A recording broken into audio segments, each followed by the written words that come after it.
money for Israel's crimes.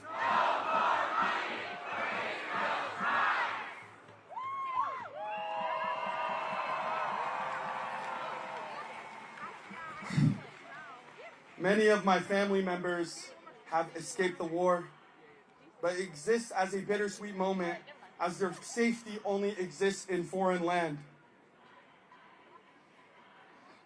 And after speaking with them, they have all echoed a common sentiment. They ask me, متى سوف نرجع إلى أرضنا؟ متى سوف نرجع إلى غزة؟ غزتنا العزيز التي تحضننا التي تربينا. متى سوف نرجع إلى أرضنا? When shall we go home? When can I return to Gaza, my dear Gaza, that has embraced me, raised me, and taken care of me? When can I return? This moment existed to me as a reaffirmation of an indigenous people's longing for return. That even generation by generation, as the diaspora becomes more severed from the homeland, even if they have never touched its soil or felt its winds, that the need for return will always rage relentlessly.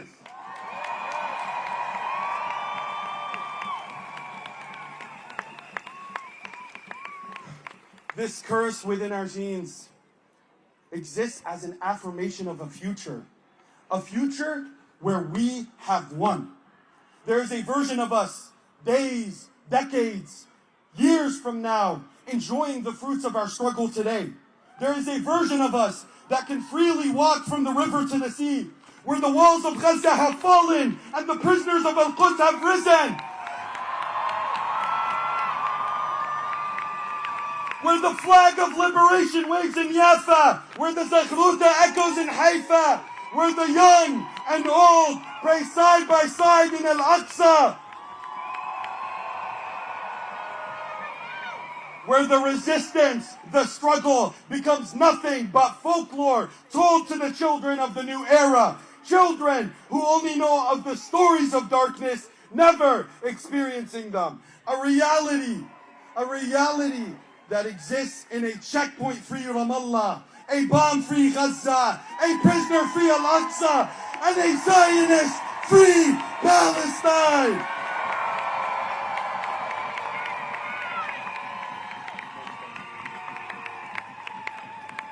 And by us being here today, we exist as an affirmation of that future. Us, the masses of the world, the organizers and intellectuals, the youth and students, the working class and working poor, we are the true moral compass of the present and future.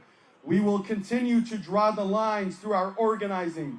And as we shut down the streets in red surrounding the White House, we exist as a stark reminder to the ruling class, they do not set the red lines, we do.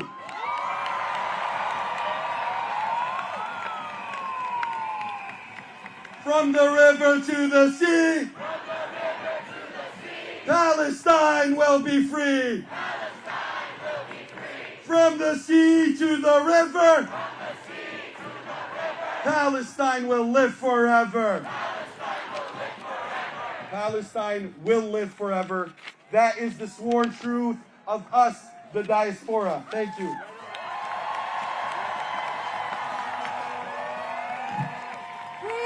Free Palestine! Free Palestine! Free Palestine! Please help me welcome next a true leader and organizer, Lubna with the Palestinian Feminist Collective.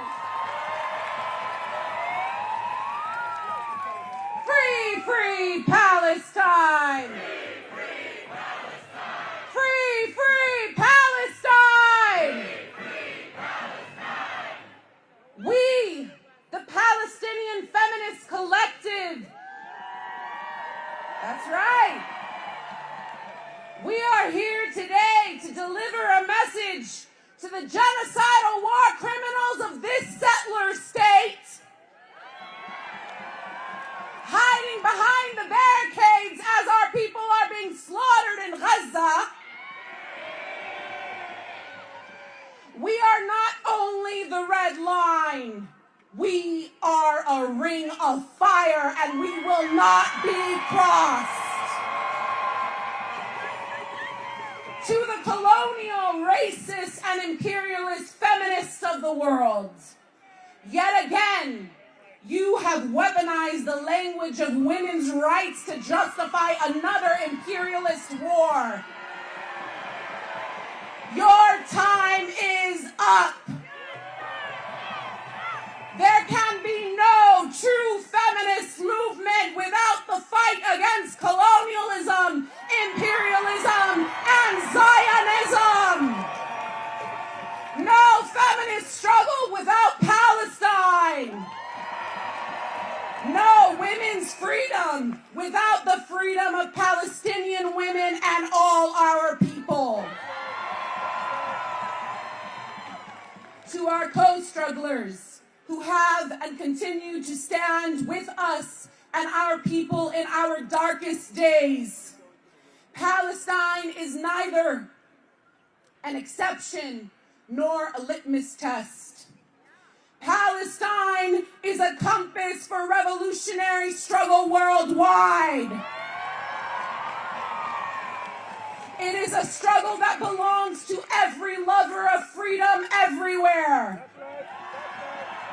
Let this compass guide us toward a liberated future for us all. To our steadfast people in Gaza, thank you for teaching us what sumud and defiance and courage and fidelity to freedom looks like in practice. To the Palestinian women of Gaza, thank you for embodying a devotion to life in the most unlivable conditions on this planet. We in the Palestinian Shatat pledge to stand with you and struggle alongside you until this genocide ends, until the siege is lifted and this colonial regime is brought to its knees. From Rafah to Khan Yunis, Deir al-Balah to Al-Quds, Jenin, Al-Khalil, Masafir, Yatta, Nablus, to the refugee camps across the region and to the Palestinian Shatats everywhere. We promise that we will not rest until all of Palestine is free. And last, our message to the colonizer. You have tried for nearly a century to remove Palestinian presence on the land, to force us to surrender our rights and freedom, to kill us and to crush our steadfastness, resistance, and perseverance. Shame! But generation after generation, we Palestinians are proving that we are still here. We are living proof that torture, displacement, imprisonment, and mass execution do not work. We are more determined than ever to liberate our homeland and return to it. Your settler ideology and state is now in the throes of a political crisis from which there is no return. Your barbaric carpet bombing of Gaza, your starvation of a population of 2.3 million people, half of whom are children, is not a measure of your invincibility, but testament to your weakness in the face of steadfastness. There is no longer a way out for your dying genocidal regime other than through the gates of hell. Free, free Palestine! Free, free Palestine!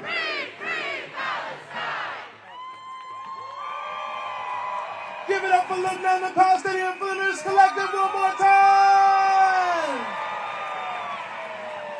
Biden, Biden, you will see. Biden, Biden, you will see. Palestine will be free. Palestine will be free. Biden, Biden, you will see. Biden, Biden, you will see. Palestine will be free. Palestine will be free. Before we bring up our next speaker, I just want you to note, we already mentioned a number of cities from London to Accra, Ghana. I want to add Manchester, England, where thousands are joining us in the streets demanding an end to genocide. And I also want to tell you, inside of 48 Palestine, what they call Central Israel, in a small village, forgive my pronunciation, I believe it's Taiba, they are also demonstrating on June 8th, demanding an end to the genocide. From 48 Palestine to Washington, D.C., we are the red line. We are saying the genocide must end, and it must end now.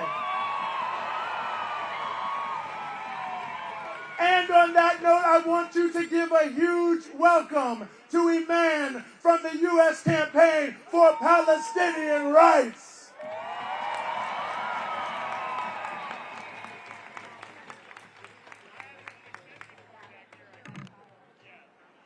My name is Iman, and I am the Director of Advocacy at the U.S. Campaign for Palestinian Rights and a member of the Palestinian Feminist Collective. I am also a daughter of Palestine and a mother to the next generation of freedom fighters. Today marks 8 months of the ongoing genocide in Gaza. 8 months of brutality that no one should ever bear witness to.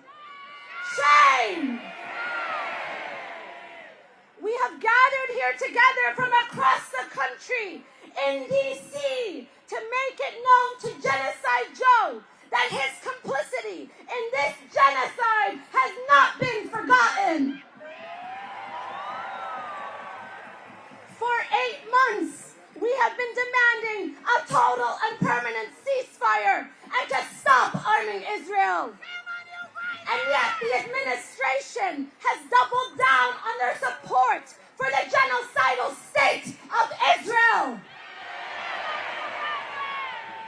President Biden, you failed the people months ago, and you have failed the people now. You claimed that there was a red line in Israel. And when Israel invaded Rafah, and even when Israel bombed Palestinians in displaced tents on May 27th, burning people alive, and killing over 50 Palestinians, the White House responded by saying it did not cross the red line. And again, as Nusrat refugee camp was bombed this morning, killing over 200 Palestinians. And as Khan Yunis was bombed, and all the hospitals were bombed, it never crossed a red line because there has never been, in fact, a red line.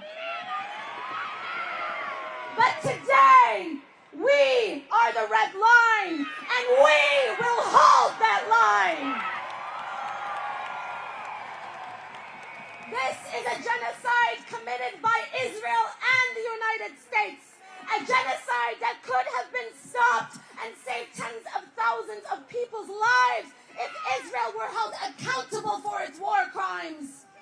But yet we stand here today as yet another reminder in this moment of our movement that we will not wait around for the administration to make a change, but that we will instead be the ones to force the change.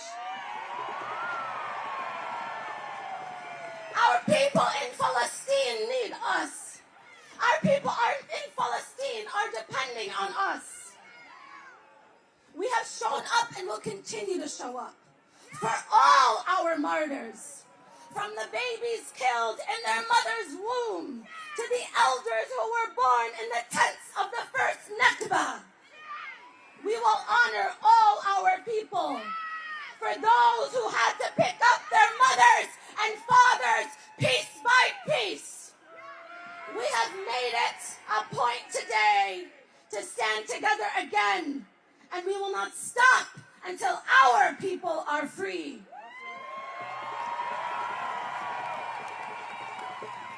We are the red line. We will hold the line, and we are at the front line of the heart of the empire.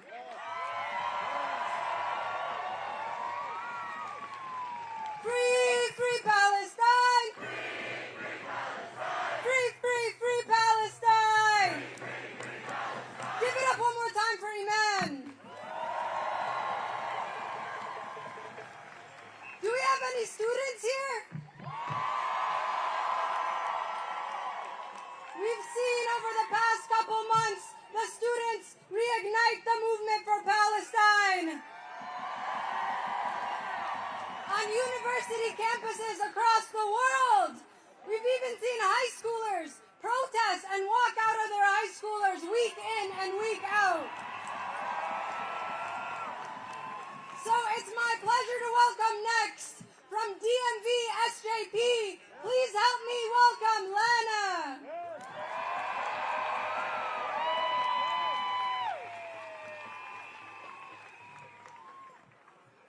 Good afternoon, everyone. I am a student representative speaking on behalf of the DMV Coalition of Students for Justice in Palestine. We are students from George Washington University,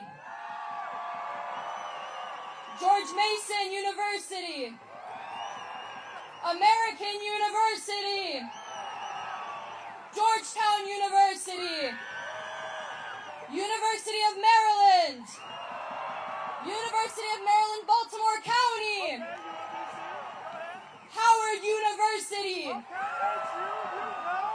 and Gallaudet University, united for the liberation of Palestine. On May 26th, the murderous Zionist entity, armed and supplied with U.S.-made bombs, unleashed a storm of terror on the people of Rafah, slaughtering our people and burning the tents that they have been forced to seek shelter in. Shame.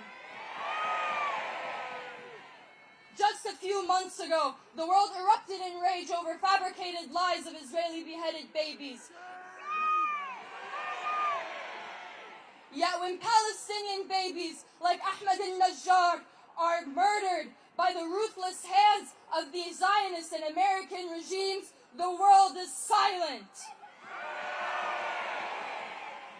These bombs and weapons that are used to destroy our land and our people are supplied by the U.S. and paid for by our universities. Campuses have become cesspools of complicity in the perpetuation of violence and genocide of the Palestinian people. To acknowledge this complicity and hand in the genocide is not enough. The time for empty statements, barely acknowledging the Palestinian people, is over.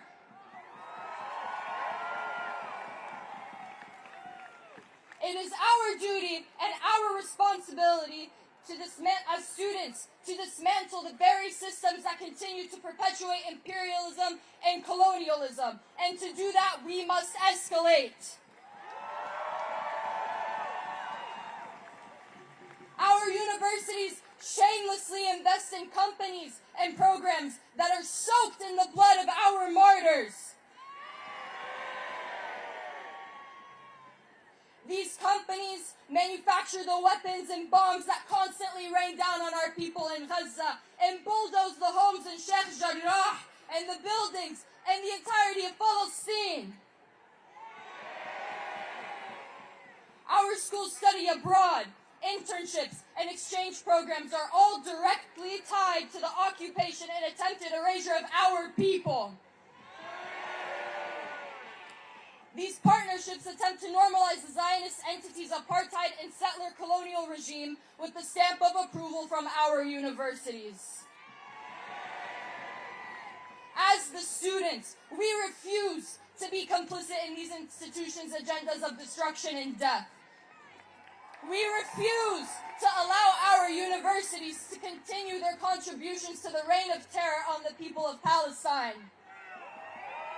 We refuse to allow ourselves to be weaponized and used against our own people. For months, the students have been demanding divestment, and across the country, we have seen over 100 encampments have been launched as a means to escalate and pressure the universities to divest from debt and meet the student demands.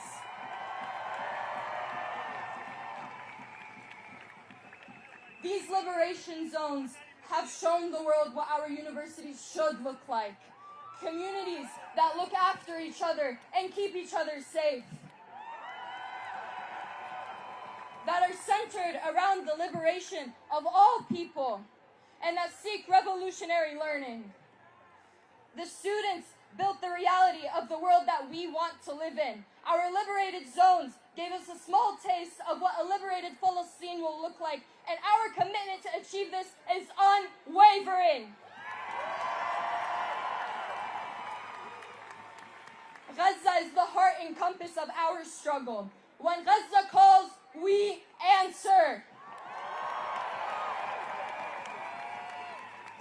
Every word spoken, every action taken, and every demand we make is for Gaza and for the people of Palestine. We are all here today for Gaza. For Gaza, we must fight. Students of the world, unite. For Gaza, we must fight. Students of the world, unite. Thank you. Give it up for DMV SJP one more time. Give it up for the students all around this country. Give it up for the students all around the world. And just to keep giving you updates, I want to let you know that we have in fact been joined by thousands of people in the streets of Paris and Madrid. All around the world. And let's not forget the millions who we saw yesterday in Yemen. We are united across the globe against genocide. Next, I want to bring to the stage the National Coordinator of the Answer Coalition, Brian Becker.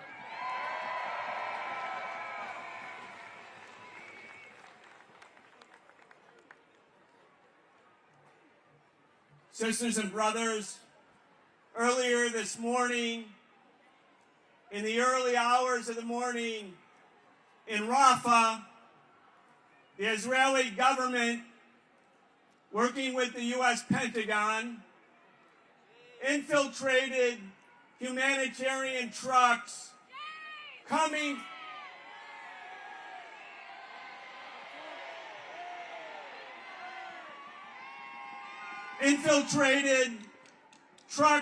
from the pier that the United States built in order to deliver humanitarian aid to the people of Gaza, allegedly.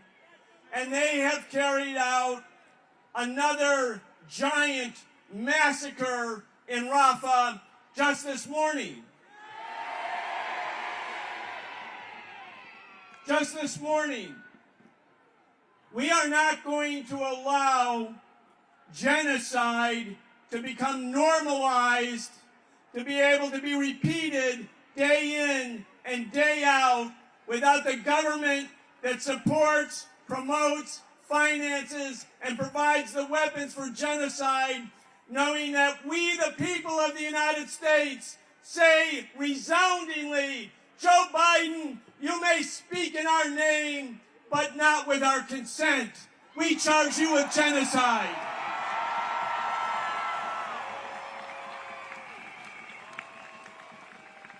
There's no crime greater than the crime of genocide. The Genocide Convention was adopted by the United Nations in 1948. It says that genocide is the destruction of a people in whole or in part, not because of what they've done, but because of who they are. The 45,000 Palestinian people who have been murdered in Gaza were killed not because of what they did, but because of who they are, because they are Palestinians.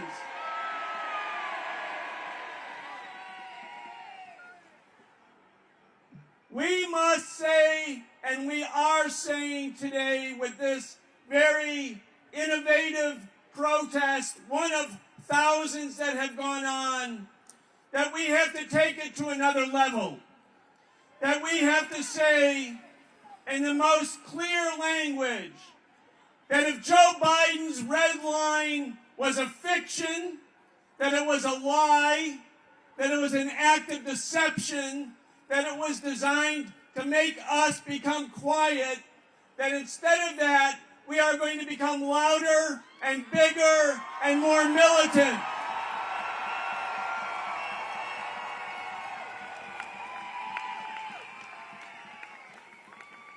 Only the people can be the red line, not the Democrats, not the Republicans, not Wall Street, not the White House, not the Pentagon, not the entire capitalist system.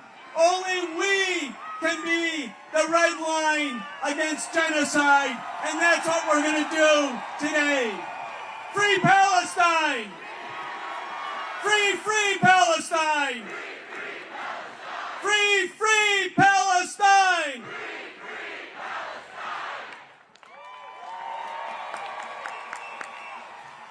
Free, free Palestine! Biden, Biden, you can't hide! Gaza is a red line! Biden, Biden, you can't hide! Gaza is a red line! So free, free Palestine! Free, free, free Palestine! ومن الميال الميال فلسطين عربية من الميال الميال فلسطين عربية فلسطين حرة حرة والصهيوني برا برا فلسطين حرة حرة والصهيوني برا برا. It's my pleasure to welcome next a fellow New Yorker and a longtime organizer. Please help me welcome Erich from Pal Auda.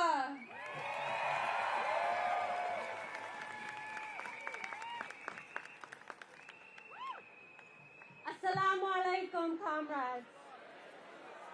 I come to you on behalf of the Palestinian Assembly for Liberation and Pal Auda, New York. We stand here today in the wake of one of the most gruesome massacres Gaza has seen till date. Over 210 Palestinians assassinated at Nusrat refugee camp with shame! With reports suggesting that American troops were amongst the soldiers who fired at multiple times displaced refugees. These troops came in by way of a false pier in central Gaza and dummy humanitarian aid trucks. Shame! In the words of the founder and director of the PAL Law Commission on War Crimes, Justice, Reparations, and Return, لميصديق. They may have the power right now, but we are working to ensure that this is the beginning of the end of the era of Zionist fascist denomination. In solidarity with the Palestinian resistance and the people of Gaza and Palestine, who have been steadfast on the front lines of the struggle for decolonization and anti-imperialism, we will be the red line.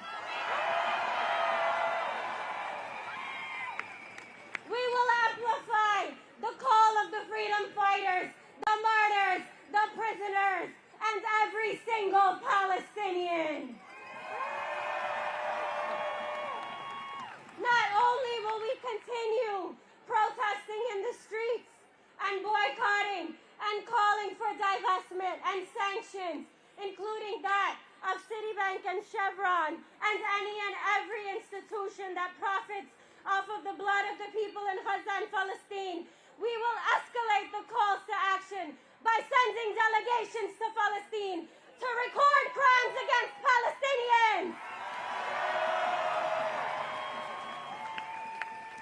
We will provide material support to Palestinians in the West Bank against settler violence. We will arm them through our Pal Shield initiative with helmets, vests, and other means of self-defense. Corporate America needs to pay a financial and economic price for benefiting off of the genocide and making it possible. To the country and to the White House, for which everything is about money and profit and gain, we stand here and say that for us, everything is about Palestinian liberation and return. Everything is about justice until the hour of liberation and until every moment after liberation. We will honor the memories of the freedom fighters, martyrs, prisoners, every person, every child of Palestine. And we will do so by remaining steadfast in our solidarity for the Palestinian resistance. By causing widespread disruption to the systems of oppression, by taking the streets and ushering a new era of liberation led by the Palestinian resistance and no one else. We will secure the right to return, safety and security for all Palestinians. So let us continue to urge our national and international communities to stand with Palestine, to demand an end to the occupation, and to work towards liberation, self-determination for the Palestinian people, as they have been for the last 100 plus years. Thank you. Free, free Palestine! Free, free Palestine! Free, free Gaza! Free, free Gaza! Gaza, Gaza, don't you cry! Gaza, Gaza, don't you cry! Palestine will never die! Palestine will never die! Thank you. From Palestine to the Philippines. Stop the U.S. war machine. Stop the U.S. war machine! From Palestine to Mexico. From Palestine to Mexico! All the walls have got to go. All the walls have got to go! Free, free Palestine. Free, free Palestine! Next, I want you to welcome warmly Ruby from the U.S. Palestinian Community Network.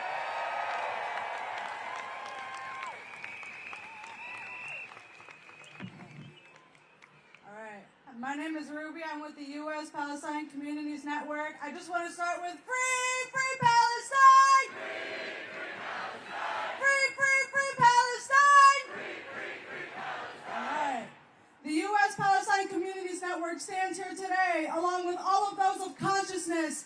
of humanity and all who demand the red line for Biden and his administration, and to demand the stop to this genocide they are inflicting on Palestine with their Zionist partners.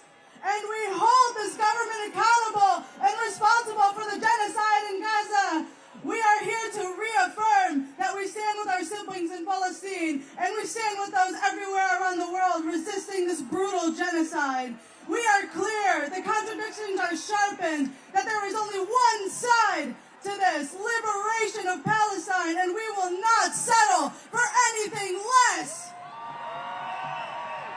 This capitalist, racist, and imperialist government that just invited and confirmed a visit by no other than one of the biggest war criminals of our time and their partner Netanyahu for the visit next month. Let's be clear, this desperate move by the ruling class is not only to shun the movement that we have built for the last 75 years, but this desperate move to try to crush us, to crush our spirits, and to crush our work, and they will fail. They will fail. We only become stronger, bigger, and more steadfast than ever. And Genocide Joe, we will use all means to hold you and your administration accountable. And in addition to today's People Court for Justice that will take place later on today, this Monday, June 10th in San Francisco, at the San Francisco Federal Court and Court Appeals, plaintiffs, including our own USPCN members, will once again sue this government for genocide. Genocide Joe, we are taking your house today in the East Coast and taking you to the court in the West Coast on Monday.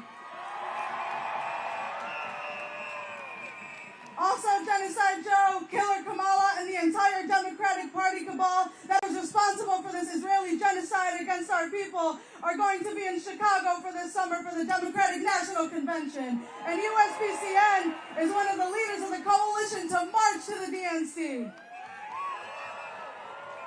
Come to Chicago on August 19th for the largest protest for Palestinian rights in the history of Chicago. And stay till the end of the DNC on the 22nd as we say no business as usual to the complicit Democrats and as we demand that Genocide Joe stop arming Israel and end all U.S. aid to Israel. Join us in Chicago and free, free Palestine! Thank you. Free, free Palestine! Free, free Palestine! Long live Palestine! Long live Palestine! Now we know it's a lot of people here today from the DMV area, and we salute you for being the cornerstone of this mobilization. And I would like to bring up our good brother Muhammad, who is a key organizer here in the DMV. Give it up for him right now. Free, free Palestine! Free, free Palestine! I begin in the name of Allah, the most gracious, the merciful, the avenger of the oppressed.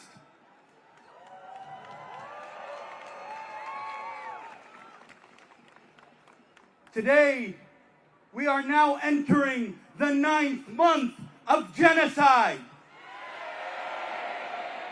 For 9 months, we have watched as the full weight of the Zionist entity and the American empire has been used to crush Gaza.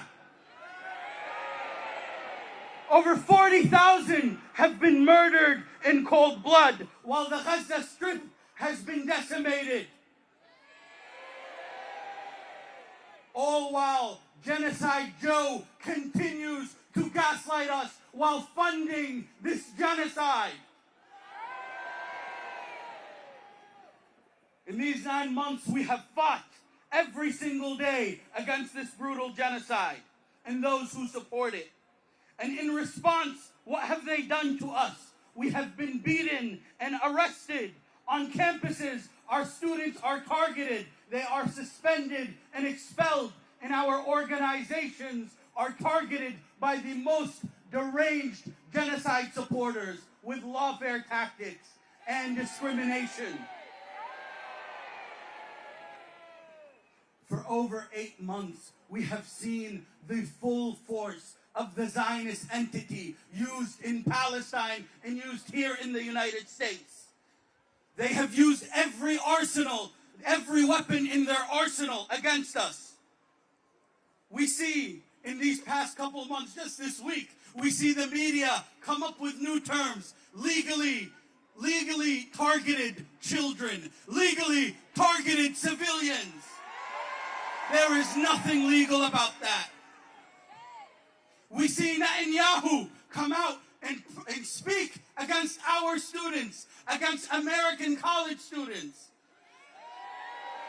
And we see the Zionist entity funding campaigns here in the United States on what Twitter is or whatever they call it nowadays. I remember, I'm old enough to remember when we didn't like it when foreign nations participated in our elections. But despite all their efforts, we are winning. Despite all their power, everything that they have invested, we are winning, and they cannot get a single victory. At every level, we have made them pay. At every level, we have made them pay. And not a single member of this genocidal regime, of this genocidal administration, can leave their homes without being confronted. I come here today to announce proudly to you all that Zionism has lost. Israel has lost. وَلَوْ كَرِهَ الْمُجْرِمُونَ, even to the dismay of the oppressors. History will remember this moment, and Gaza will torment all those who allowed this genocide for the rest of time. They can harm, prosecute, arrest whoever they want, but at the end of the day, history will remember that Genocide Joe failed. And they will remember that Blinken was the butcher of Gaza, and history will show that Gaza will not be defeated. History will show that victory is for the Palestinians. History will show that Palestine will be free from the river to the sea. And let's show the people in this house why we are here today. Gaza, Gaza, Gaza, Gaza, Gaza, Gaza, Gaza.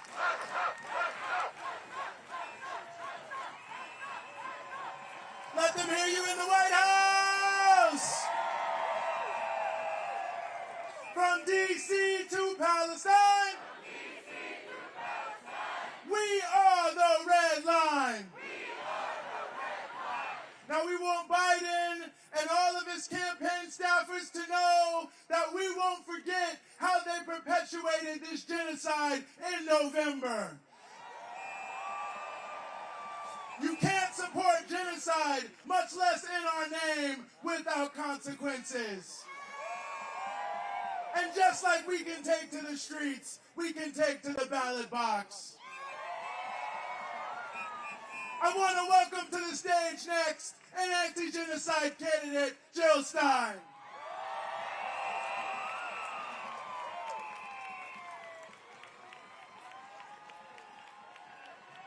Woo! Free Palestine! Free, free Palestine! We are the red line! Free Palestine! Thank you. History will remember every one of us.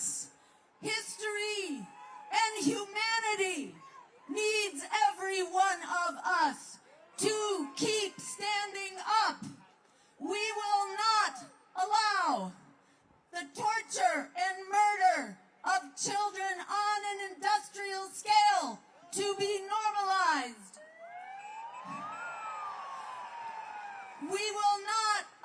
allow human rights to be dismantled. We will not allow international law to be shredded. And we will not be silenced. We will not be intimidated. We will stand up and stand together until Palestine is free. As Fannie Lou Hamer said, none of us are free until all of us are free. And as Martin Luther King said, silence is complicity. We will not be complicit. The people of this country and the people around the world have said no to Israeli genocide against the Palestinian people, supported by U.S. money, U.S. weapons, U.S. diplomacy, and U.S. intelligence. We say no to U.S.-Israeli genocide. The International Court of Justice, the International Criminal Court, the United Nations General Assembly, the United Nations Security Council, and above all, the students in this nation and around the world, they are leading the charge to say this genocide must stop now. But Israel and the U.S. are not listening. Surprise. In fact, they are doubling down on the genocide and the war expanding around that genocide. U.S. and Israel are now bombing some 5 countries in the Middle East, and Israel is attempting to bring Iran into the war and drag the United States into Israel's war against Iran. This is nuts. This is like World War I before it blew up with nuclear weapons thrown into the mix. We will not allow it. As Ronald Reagan's Secretary of Defense, Caspar Weinberger, said back in the 1980s, Israel is the unsinkable battleship for the United States in the Middle East, whereby Israel and the United States control much of the world's oil supply. Well, we say no. We say no to Israel as the unsinkable battleship, and in fact, we say no to U.S. empire. As Martin Luther King said, my country is the greatest purveyor of violence in the world today. We pay an incredible price for that all over the world as people are murdered by millions all across the world by the U.S. empire and its many wars. In fact, according to the Brown University Cost of War Project, the U.S. currently has so-called anti-terror special operations in 85 countries around the world. This costs us half of our budget. Half of our tax resources are used for this endless war machine that makes the world a more dangerous place and which destroys our health care, our housing, our need for jobs and education here at home.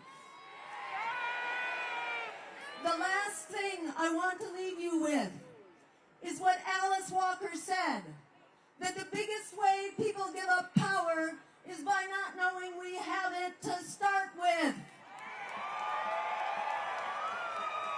Remember, 68% of the American public, according to a Reuters poll, oppose this genocide, want an immediate ceasefire and a diplomatic solution. That is 68%. Add that to the 44 million young people in unpayable student debt, who are locked into debt servitude for their lives because of the lousy economy and the lousy jobs provided by the economy of empire. 63% of Americans are living paycheck to paycheck. Half of all people who rent their housing cannot afford it and are one paycheck away from being evicted from their homes. We have the highest rates of eviction and homelessness ever in this country. You put us together. We are an unstoppable coalition together. We are Joe Biden's red line. We will stop genocide and empire and oligarchy and fascism together. Free Palestine! Free all of us!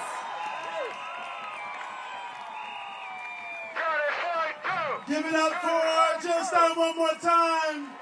We will let Genocide Joe know there will be consequences. Free, free Palestine! Please welcome to the stage another anti-genocide candidate. Yes, you're spoiled for choice, Claudia de la Cruz.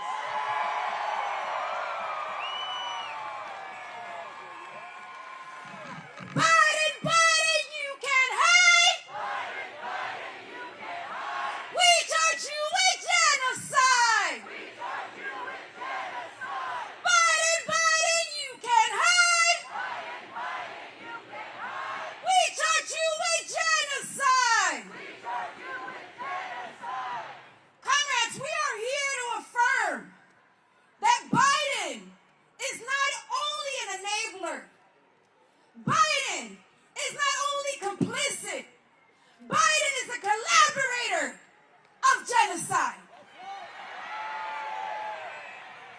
Biden is committed to war. Biden is committed to death. Biden can stop the genocide that is currently happening in Gaza. He could stop it. But it goes against all his interests. And so we are here to say that we are the red line. We are the red line against genocide. But beyond that, we are the red line against the U.S. imperialist project. We are the red line against colonialism. And we are the red line against the capitalist state that births terror. We are here to affirm that our struggle is for the total liberation of Palestine. From the river to the sea, Palestine will be free. And it will be free because the Palestinian people have the courage, have the resilience, and have all the political agency to birth revolution. As the people in the United States, we say we have a responsibility, that is a historic responsibility. We have the responsibility to break imperialism from within. To allow the Palestinian people to breathe. That is our task. It is our task to break U.S. imperialism from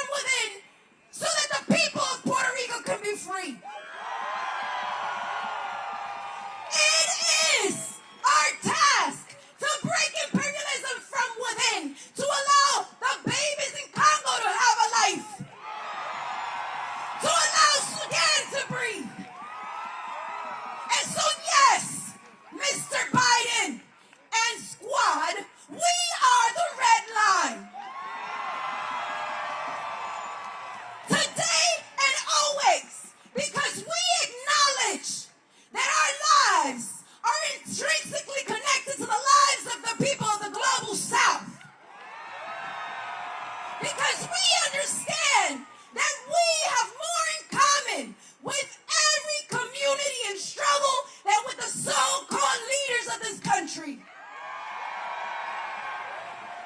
We make the connections that those police officers causing havoc in our communities have been trained by the same terrorist forces that are in the occupied territory of Palestine.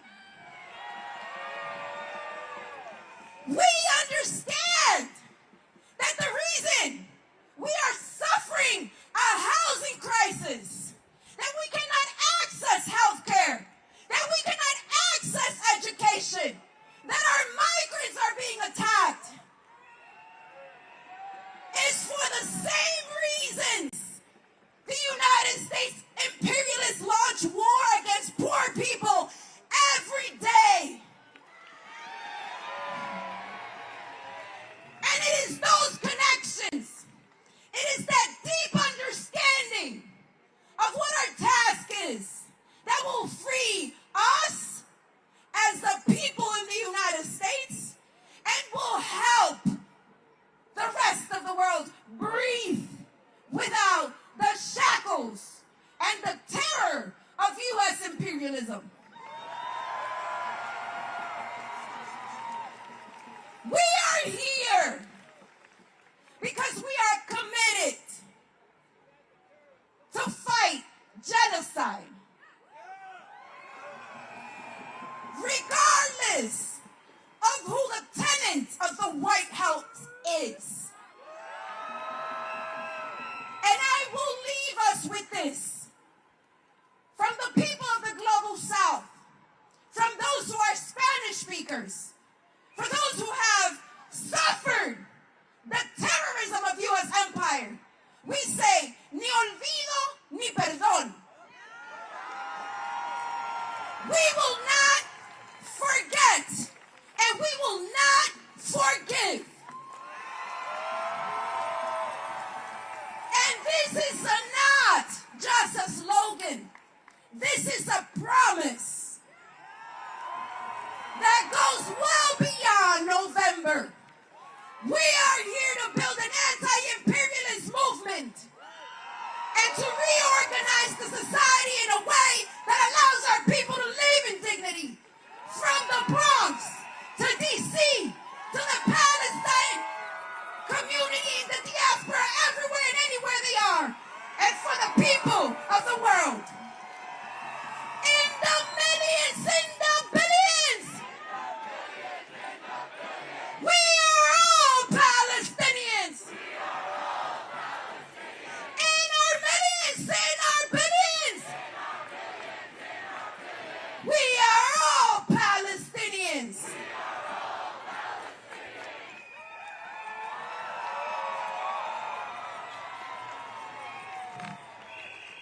From where I stand, all I see is Palestine. And there are hundreds and thousands more still pouring into the park from every direction. And we are getting ready to form a red line around the White House. Are you ready? We're going to keep this going all day. We're going to have speakers throughout the day, and we're going to take it to the White House and form a red line. Right now, Dhuhr just came in, so we are going to listen to the adhan, which means the call to prayer. And I want everyone to know that we have a space for prayer back here in the back of the park, so behind me.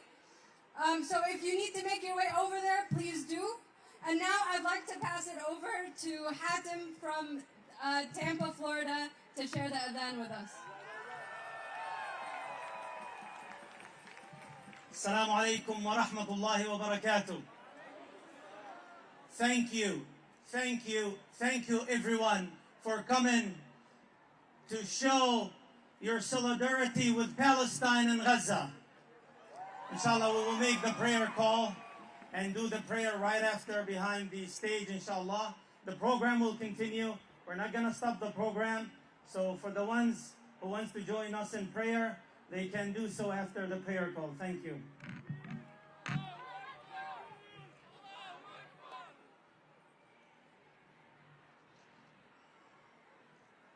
Allahu Akbar, Allahu Akbar, Allahu Akbar, Allahu Akbar. Ashhadu an la ilaha illallah. Ashhadu an la ilaha illallah. أشهد أن محمدا رسول الله. أشهد أن محمدا رسول الله. حي على الصلاة.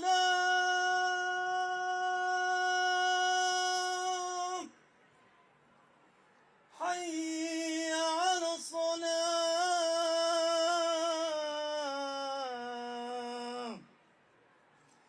حي على الفلاح.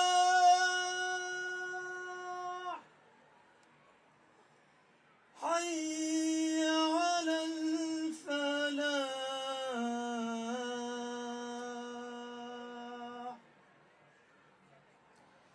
الله أكبر، الله أكبر. لا إله إلا الله.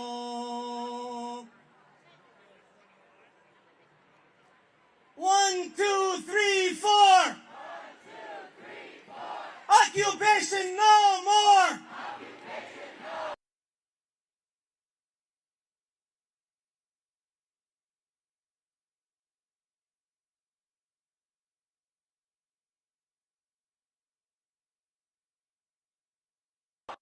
Occupation no more.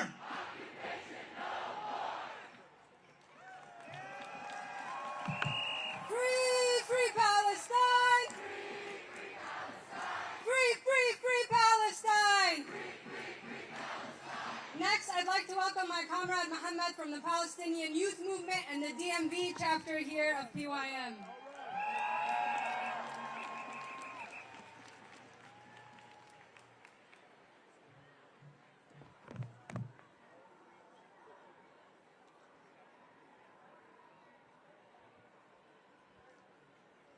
Assalamu alaikum.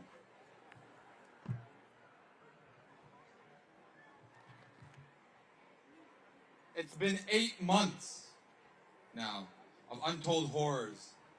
And for the Palestinian people, 8 months of the worst period in our history. Each image more soul-crushing than the one before. And we now know more than ever before that there is no limit to Zionist depravity. And yet, after 8 months of all of this, our enemies are weaker than ever before. More divided, they're more divided than ever before. They've experienced more defeat and more humiliation than ever before in their entire accursed history. The savagery we witness today, believe it, is because they are so weak and so close to defeat. That's why they do this. And yet, despite all of this that we have tried to endure here in the diaspora, after 8 months, we as a movement are stronger than we have ever been. More united than we've ever been. Equipped with the clarity of vision and purpose that our people have not seen in decades, perhaps. We draw on the lessons and victories of our brave and courageous ancestors, and we have succeeded. Yes, we have succeeded in carrying the struggle forward in the face of the greatest assault on our people in our history.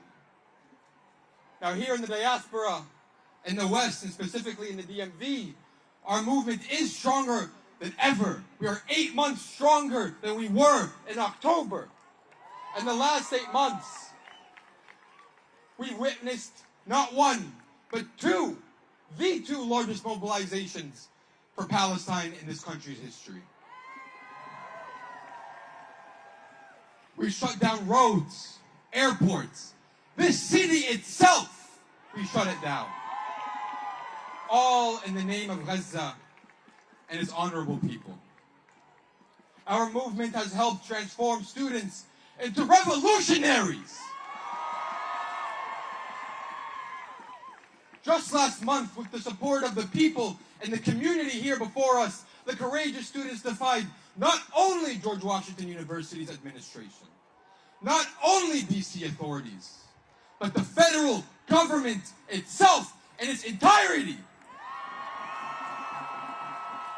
And for 2 weeks, those brave students held the liberated space named Shuhada Square. In the midst of one of the most vile Zionist institutions on the face of the planet. That is a victory. Here in the capital of the global U.S. empire and one of the centers of global Zionist power, we, the people, have made Palestine unavoidable and have made support for Zionism inexcusable and untenable. That is victory! But is that enough? It's not enough. It's not enough. Nothing we do will ever bring back our martyrs. But we can give their memories dignity and meaning by continuing to struggle. And if we refuse to ever be satisfied, we refuse any compromise, any and all empty gestures, with heads held high and hearts full of unimaginable grief and pain on the one hand, and unshakable pride, dignity, and honor on the other hand, we reject anything less than full and total liberation, from the river to the sea, and from the sea to the river back again. Every village, every farm, every orchard, every stone, every blade of grass, every grain of sand, every farm, all of it is Palestine. And we will settle for nothing less than all of Palestine.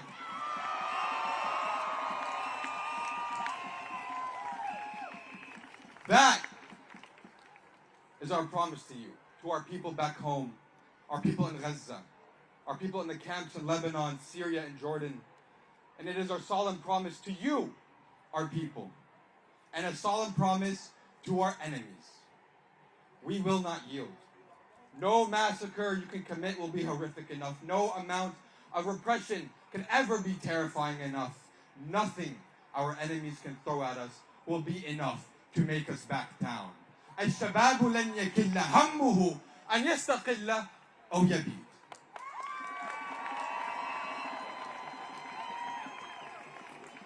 We inherit with pride this responsibility from our ancestors, and one day we know we will bestow this responsibility to our children, not with mere hope, but with ironclad conviction that liberation is coming, that our liberation is inevitable. Generation after generation, until total and full liberation, we know our victory is inevitable. It's on the horizon. Each of us here can see it. We can smell it. We can taste it. It is coming. 8 months later, and we're not done. We're getting started. Remember this. So long as we continue to fight, so long as you continue to fight, we will never be defeated. And our martyrs will never truly be dead. They're watching us right now. They're smiling upon us right now. Carry that responsibility. Carry that burden and never give up. Next month, when a certain Prime Minister Netanyahu comes to address the criminals in Congress,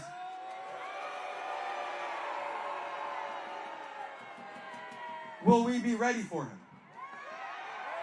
Will we be ready for him? Say it so our martyrs can hear us. Will we be ready for Netanyahu? It's going to be a busy summer, everyone. We're not letting up. All power to you. All power to you each and every one of you, victory is coming. We know it's coming because history teaches us something. History teaches us that the people united have never been defeated. The people united have never been defeated. The people united have never been defeated. Peace and love to you all, comrades.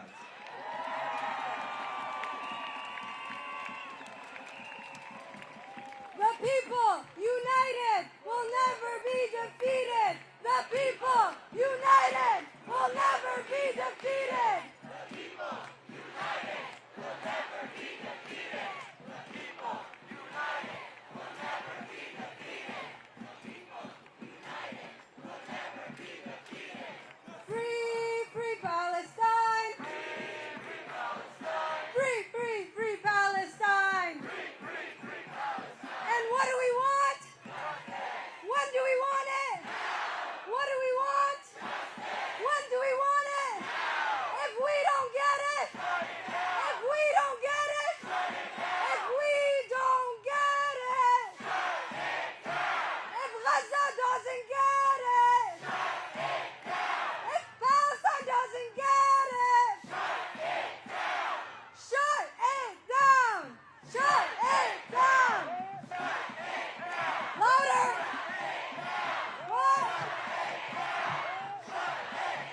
Louder!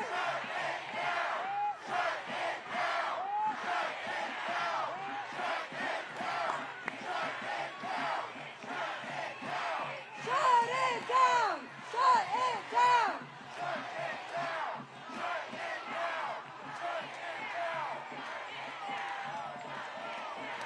Free, free Palestine! Free, free, free Palestine! Please help me welcome next a Palestinian from Gaza, Mu'taz Salim.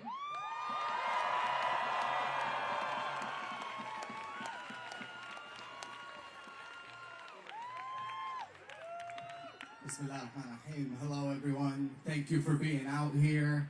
I'm gonna keep this pretty brief. We know the statistics. We know the horrible, horrible crimes they've been committing every day. Massacre after massacre after massacre, including 200 plus killed this morning as part of a quote-unquote rescue operation. That's how depraved they are. That's how depraved the people we're working against are. It's been over 8 months now of this genocide. I've lost exactly 161 members of my family in Gaza to this genocide, to the depraved Zionist entity that is currently massacring our people, supported, actually I won't use the word supported, directly in association with this government here. Because this government, we're not even gonna say they're complicit anymore. They are directly responsible for the murder of Palestinians in Gaza. They are committing the genocide. It's not just Zionism, it's not just the Zionists, it's this empire here, it's this country here. We know that what we've done so far has been historic. I never thought in my lifetime that I would see a Palestinian movement this strong. But we still need to do more.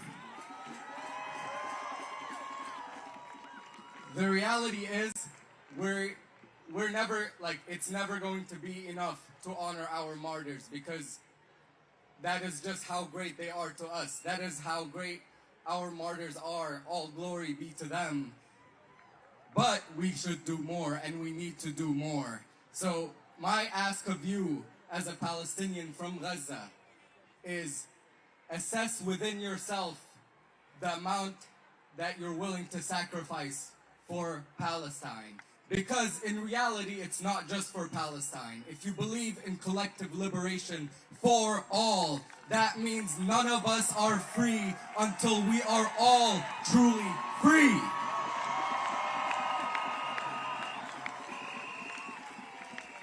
I personally really wanted to believe that the system did have some justice within it. That if you engaged with it That's kind of what we're told growing up in the Middle East. America's the golden icon of freedom and justice. It's all a lie. It's all a lie. I can't tell you how much of a sick lie it is, and they use it to justify murdering our people in mass. I say all that to say we've heard from Gaza. We heed Gaza's call. Gaza tells us to escalate for it. That can mean so many different things, but what I will tell you is we need to start sacrificing, truly sacrificing. Think to yourself, how much are you willing to sacrifice for the people of Palestine, for Gaza, who are being bombarded, massacred every single day? Because I personally am willing to risk it all.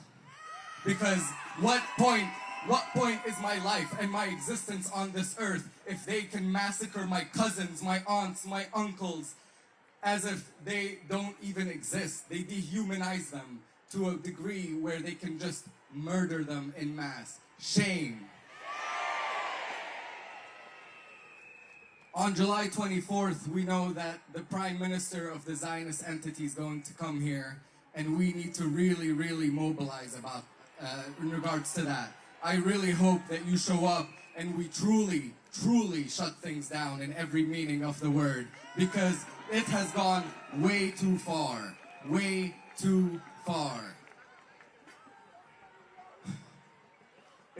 I don't have the words to say anymore. I've given speeches before, and at this point we need to really look at ourselves as people of a conscience, as people, as part of this movement, and really, really think about how much we need to do to actually fight the empire and bring down imperialism from within. Because that's what we gotta do. That's what we gotta do. It is time to abolish Zionism in its entirety. Free Palestine. Thank you.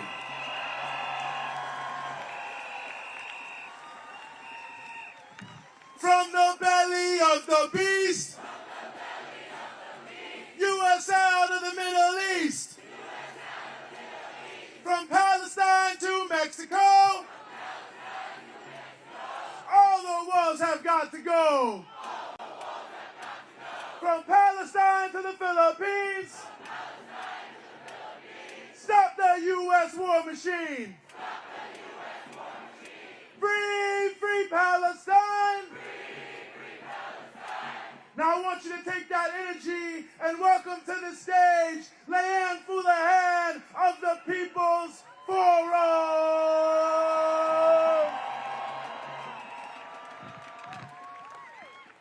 This sea of red will give everyone in the White House nightmares until they stop the genocide. This sea of red is now extending all across the avenue here, a sea of red ready to surround the White House.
We did that. We forced him to say the word ceasefire. On October 8th, we were on the streets in the thousands. On November 4th, we were here over 500,000. And in between every national action, we have been in every city and every town of this country, building the movement for Palestine, learning new skills, building different kinds of actions, bringing our entire community on the right side of the red line with us. Today we are going to draw the line between right and wrong, because it is the people who decide what is right and wrong. We are the ones who decide what is right and wrong. And we knew in 1948, and we know in 2024, that the occupation of Palestine and the genocide of the Palestinian people executed by both the United States and Israel is wrong. Biden refuses to draw the line. So we are going to draw the line. And I want to tell you now how we're going to do it. We have people of conscience in the tens of thousands already lined up along Constitution Avenue in front of the White House. Let's shout for them to hear us.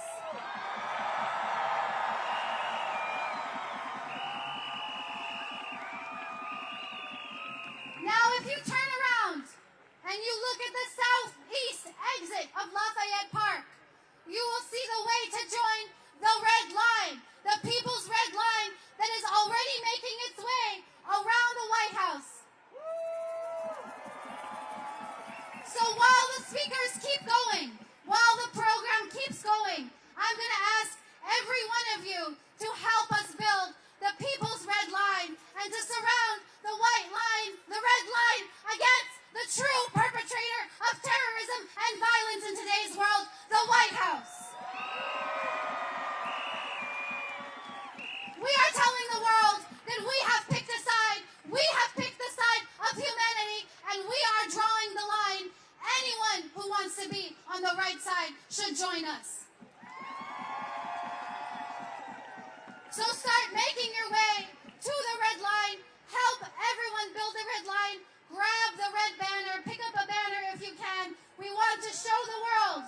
We want to show the White House. And we want to show our people in Palestine that we will not give up until Palestine is free.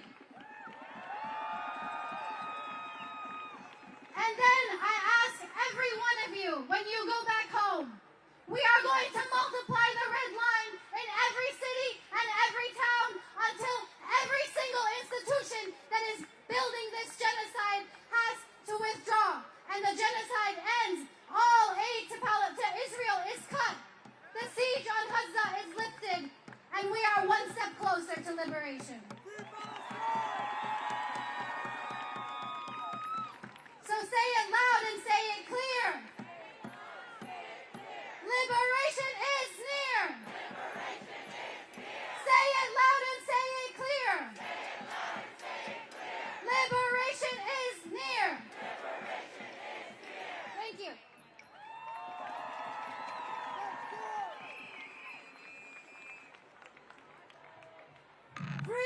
Free Palestine! Free Palestine! So just like Leanne said, we're going to keep this going. We have a lot more speakers and we have people forming the red line, so join them if you can. We'll be sticking out here in the park as well. And we have over 10,000 people watching with us on the live stream. So next, I'd like to welcome from Black Alliance for Peace, Rafiki Morris.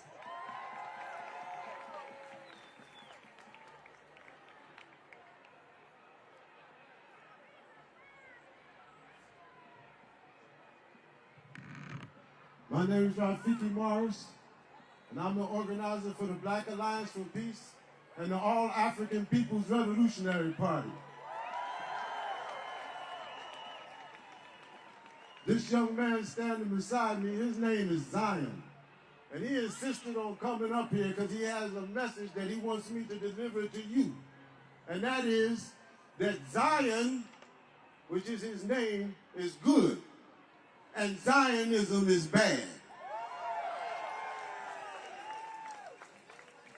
We bring you salutations and greetings from Africans all over the world. We want you to know without a shadow of a doubt that Africans in Africa are with Palestine. Africans in Europe are with Palestine. Africans in Canada are with Palestine. Africans in the U.S. are with Palestine. Africans in Asia are with Palestine. Africans in the Caribbean are with Palestine. Africans in South America are with Palestine. It is one struggle because the occupation of Palestine is a settler colonial project, and we stand against settler colonialism in Gaza, in the United States, in Australia, and everywhere in the world. Our Native American brothers want to remind you that you are standing on occupied land. And we want to remind you that the Democrats and the Republicans are not your friends. They are not your friends. They are active participants in the struggle to destroy the Palestinian people. They are the enemies of humanity. They occupy that house, and it is not your house. And it is not my house. And it is not my government. This is the government of the patriarchs. This is the government of the colonialists. This is the government of the neo-colonialists. This is the government of the settler colonialists. This is the government of the Zionists. This is the government of imperialism, and imperialism must be destroyed.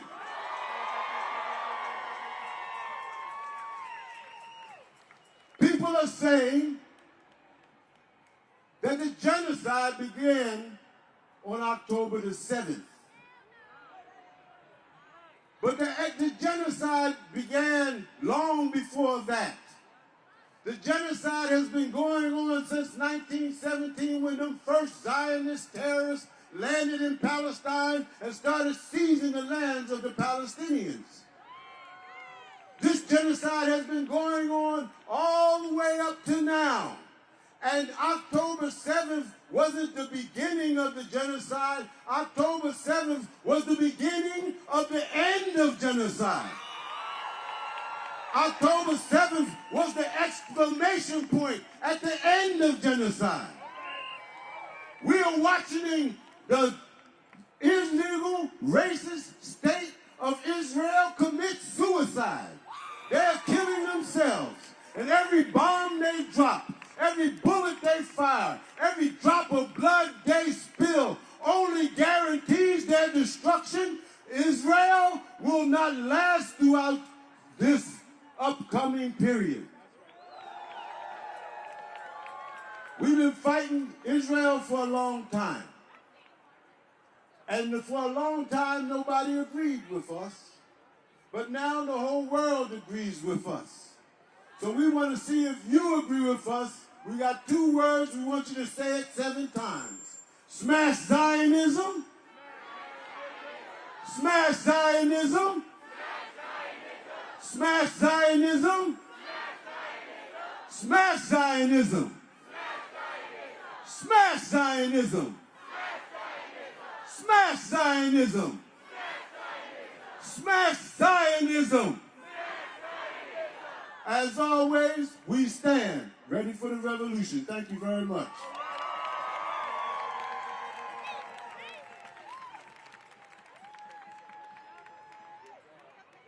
Give it up for the Black Alliance for Peace one more time.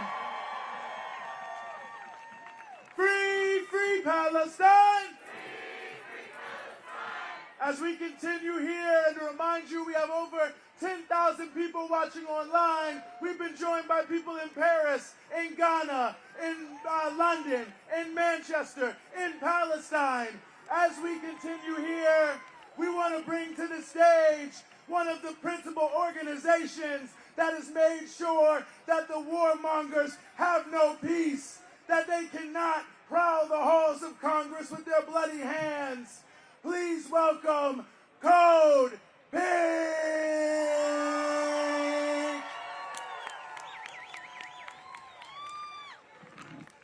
Biden, Biden, you can't hide.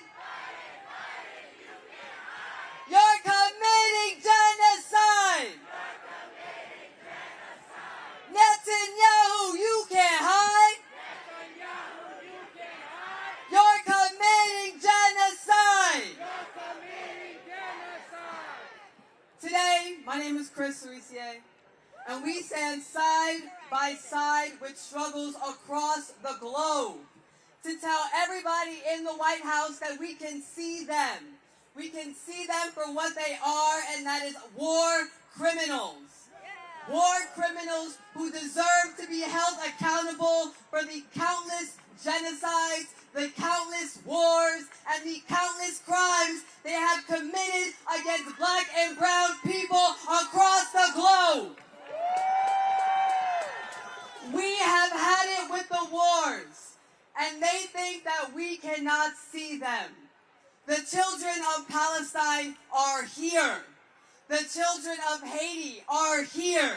The children of the Congo are here. The children of Puerto Rico are here. Of the Philippines are here. To tell them that we see them.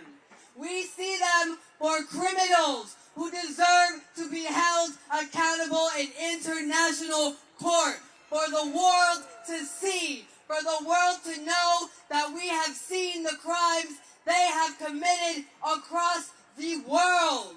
We say no to war. We say no to bombs. We say no to mines, to planes, to tanks. We say no. We say yes to education. We say yes to food, for care, for community. But we say no to being led by people who only care about funding war. We say end the war in Palestine, end the war in Haiti, end the war in the Congo. Fund people, care for people, care for communities, and hold these criminals accountable.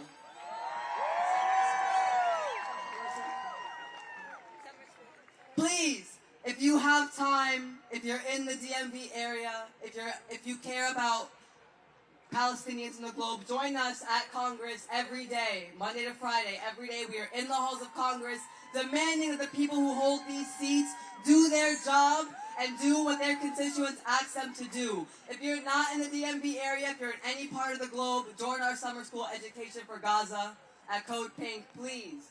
Please join us in making sure they know that we see them. We see them for what they are doing, and we will come to their face and let them know that the youth is aware. The youth knows. And we will stand every single day until kids are free across the globe. So many of you have seen us in the halls of Washington, D.C. Raise your hand if you've seen Code Pink. All right, please, if you can join us any day, go to codepink.org events and you can sign up there to know where we are. Join us as we follow and we confront the war criminals to their faces. Thank you.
music.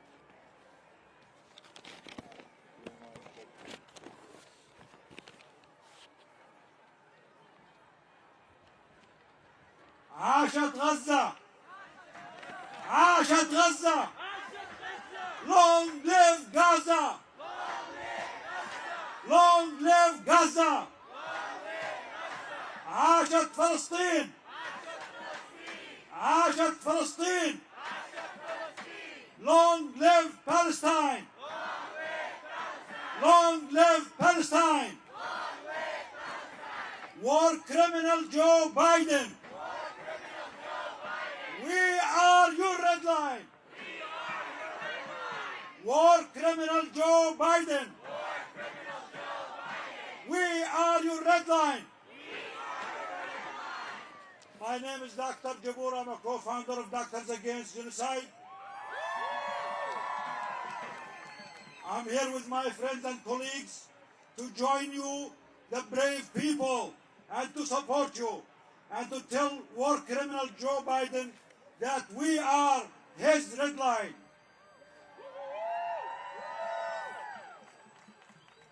I stand before you today as a doctor and as a voice for the voiceless, a witness to the unspeakable horrors unfolding in Palestine.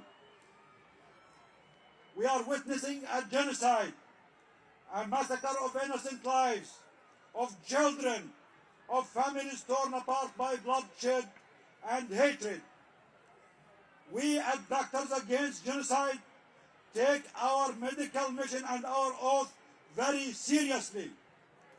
We were amongst the first to call out this genocide and oppose it head on, without any fear or hesitation. We refuse to be intimidated. We refuse to be intimidated. The sanctity of a human life is our highest obligation, and we spare no effort in defending and protecting it, come hell or high water. No one has a license to murder children. No one has a license to murder children. No one has a license to murder children. Stopping the murder of children should not be controversial. Stopping the murder of children should not be controversial. Ceasefire should have happened 8 months ago. Every day that goes by without a ceasefire, hundreds of children are injured, murdered, and starved. It's our sacred duty to uphold the sanctity of life, to heal and to protect. Yet, doctors who are apathetic, who have not called for a ceasefire yet, who have not denounced this genocide, don't really value the real meaning of life. To them, you are just a transaction and a business opportunity. You should not trust those doctors. You should not trust them with your life or your children's life or your parents' life. You should find yourself better doctors. Abandon the AMA. Abandon the American Medical Association. Abandon the AMA because they are complicit in genocide. The complicity of the American administration that is aiding, abetting, and committing this genocide, the complicit Congress that is threatening the ICC and the ICJ and obstructing justice, must be held accountable. Their hands are stained with the blood of the innocent children, and history will judge them harshly. Abandon Biden. Abandon Trump. Abandon Biden. Abandon Trump. The time for diplomacy has long passed. Genocide has never been stopped through negotiations, diplomacy, or empty promises. We must demand immediate action, decisive intervention to stop the genocide. We call on the United Nations and the United Nations Security Council and the regional powers to deploy peacekeeping forces to protect the innocent, to shield the children and the civilians from this relentless onslaught. Stop the murder of children now. Stop bombing hospitals. Stop killing doctors. Stop killing patients. Stop taking doctors as hostages. Stop taking nurses as hostages. Thank you, South Africa. Thank you, Nicaragua. Thank you, Colombia. Thank you, Yemen. Thank you, Brazil. Thank you, Norway. Thank you, Ireland. Thank you, Spain. Thank you, Slovenia. Thank you, Aaron Bushnell. Thank you, Aaron Bushnell. Thank you, the students. Thank you, the youth. Thank you, Black Lives Matter. Thank you, Global South. Thank you, Gaza. Thank you, Gaza. If I must die, you must live. To tell my story, to sell my things. If I must die, let it bring hope. Let it be a tale. Whoever stays until the end will tell the story. We did all we could. Remember us. We remember you, Dr. Mahmoud Abu Nujaila. We remember you, Dr. Rifat Al-Harir. Free, free Palestine. Free, free Palestine. عاشت غزة. Long live Gaza. The people united will never be defeated. The people united will never be defeated. The people united will never be defeated. Thank you from Palestine. Thank you from Doctors Against Genocide. Victory!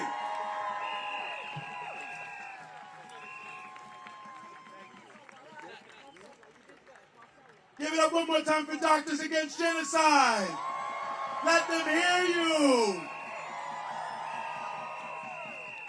When our friends from Doctors Against Genocide were speaking, I want to say over 1,500 people have joined us on the live stream, watching from around the world. And I want to announce to those nearly 10,000 people that already the White House is surrounded with the people's red line. The White House is surrounded with the people's red line. From every corner of this country, they've come to send a message from D.C. to Palestine. We are the red line. Next, I want to bring up Hannah from Maryland to Palestine. Give her a warm welcome.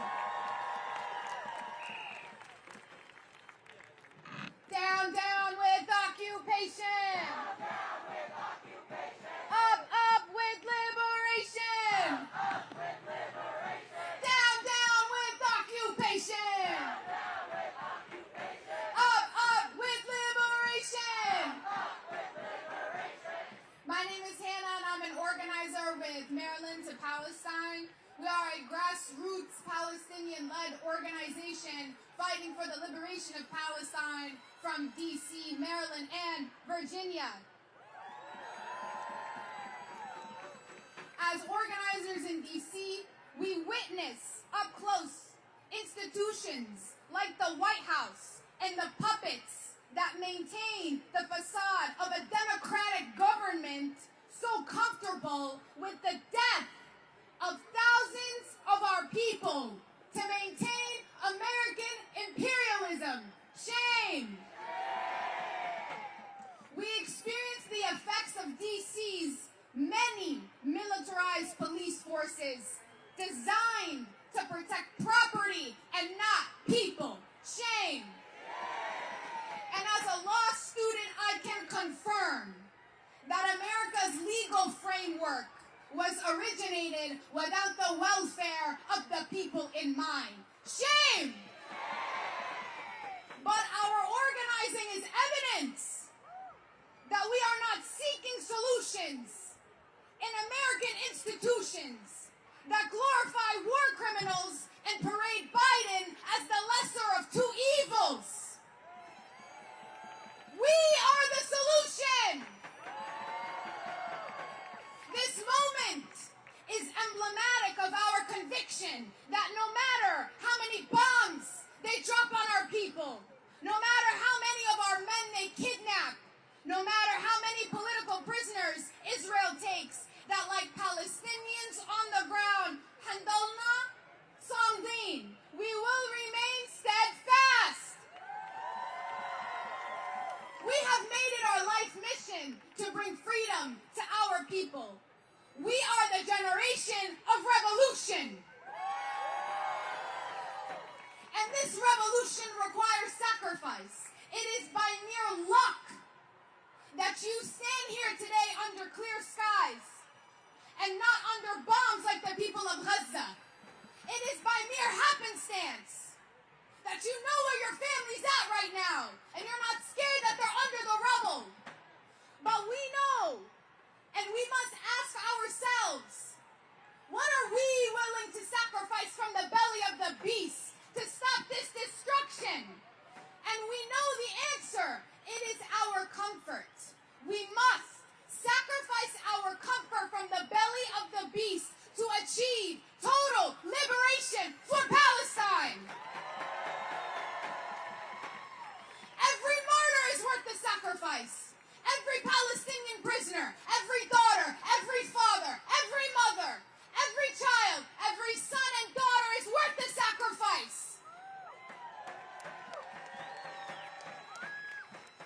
The enemy is prolonging the inevitable. Its collapse and destruction. The Zionist entity proves to us time and time again that it is a failure because it cannot contain the resistance of our people. A stone will always meet the face of an Israeli tank. A freedom fighter will always ascend when a martyr ascends in the heavens. It is inevitable that we will achieve our freedom. It is a matter of time. All it takes is our sacrifice. So long as Biden and Blinken and Austin and all the war criminals continue to move as if they will not face consequences, we will continue to escalate. So long as they continue to act with impunity, we will raise the consequences, no matter what happens. As evidenced as us standing here today, we will continue the fight until we see total liberation for Palestine. In the words of Sana Daqqa, wife of the eternal martyr Walid Daqqa, we create life and they create death. Our legacy must be the rejection of Zionism in any and all of its forms. We stand united in our demand for liberation, the right to return to our ancestral homelands, and a total arms embargo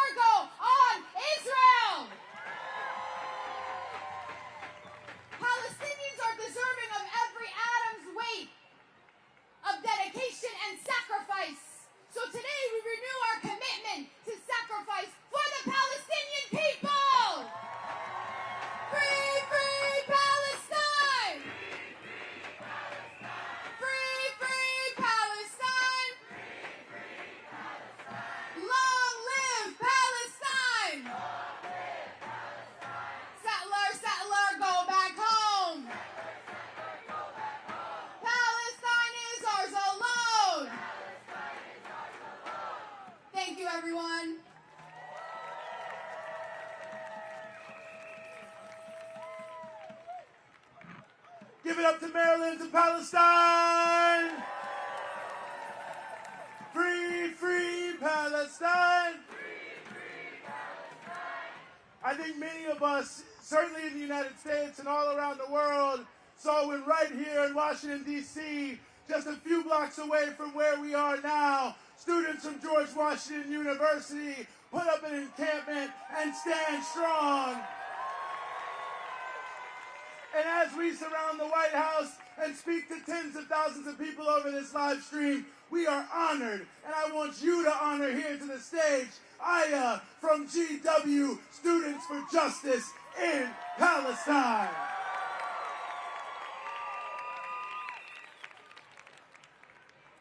We will not be pushed aside. While you're funding genocide. We will not be pushed aside. Stop funding genocide.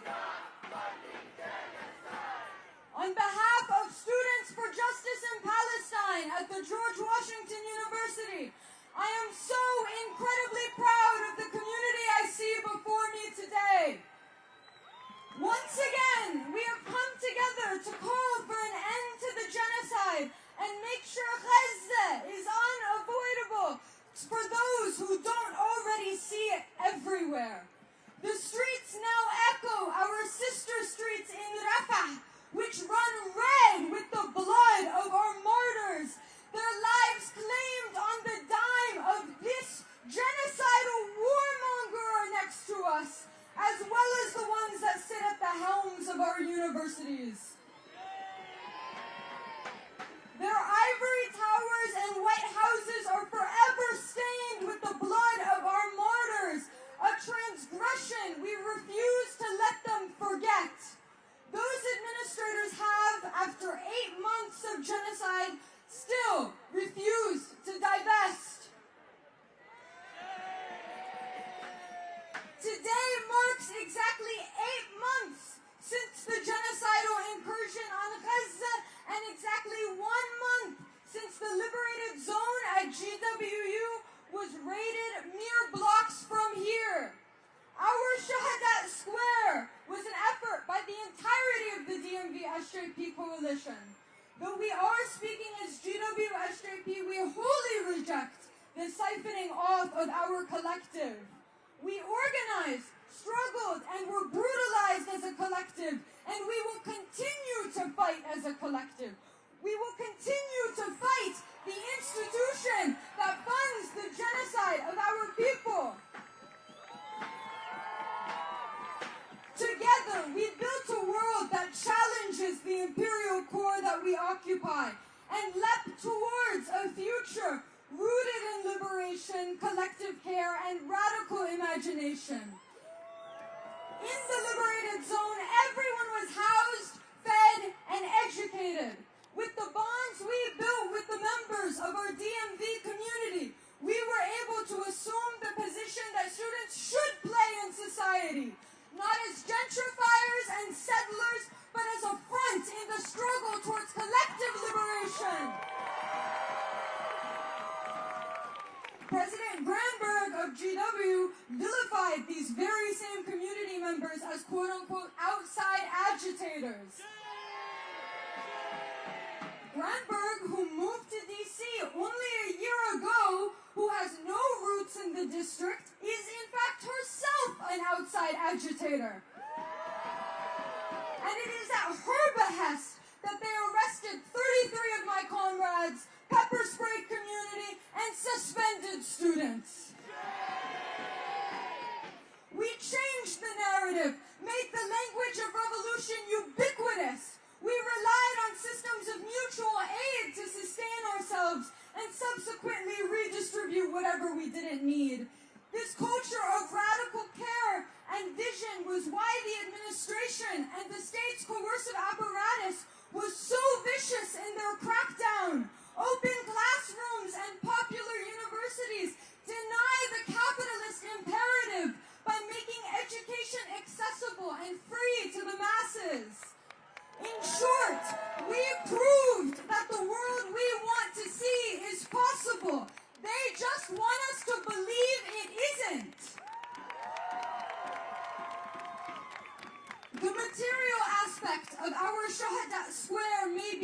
born, but the community we built and the resolute struggle we committed to remains.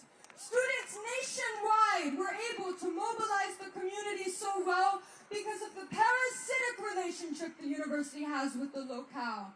Universities everywhere, especially in major cities like New York, LA, and Washington, D.C., are vampirical, leeching off the communities they slowly encroach upon and take over through police violence, real estate, and collusion with dirty politicians. University making and state making rely on organized crime. GW and the U.S. are organized crime syndicates that racketeer native populations and create borders around contagious territories. The George Washington University is one of the largest landowners in D.C., and it is responsible for gentrifying the heart of the district and displacing entire communities of color, colluding with the American Empire and Western imperial control.